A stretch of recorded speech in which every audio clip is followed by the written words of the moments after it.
ஒரு மனிதர் காபாவுடைய திரையை பிடிச்சிட்டு கடைசியில ஒரு அழுகிறார், யா அல்லாஹ், என் போன்ற பாவி நான் செய்திருக்கும் பாவம் அளவுக்கு பூமியில மணல் கூட இருக்காது அல்லாஹ், அவ்வளவு பெரிய பாவி அல்லாஹ் நான்.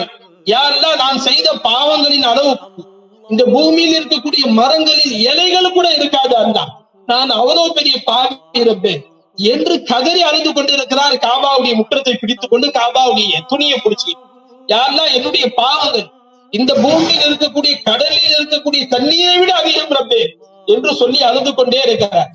அங்க பக்கத்துல இவர் அழுவுறதை பார்த்து இறக்கம் வந்துச்சு. ஒரு வலியுள்ளா இருந்தா அவர்களும் எந்திரிச்சு போய் காபால புடிச்சுக்கிட்டு, யாருதான் இப்படி ஒரு பாவியா இருப்பே, ஏன் வாழ்நாள் முழுக்க செஞ்ச அமலே நான் அவர்கிட்ட கொடுத்துடுறான்டா, அவரை நீ மன்னிச்சிடா என்று அவரும் பக்கத்துல நின்று அழுகிறார். இன்னும் சற்று நேரம் கழித்தது, இவர் இன்னும் அழுகையை நிறுத்திய பாடுது.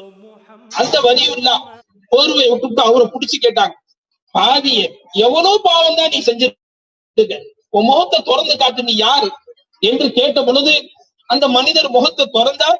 இந்த வலியுள்ளா அப்படியே திடுக்கிட்டு போயிட்டாங்க.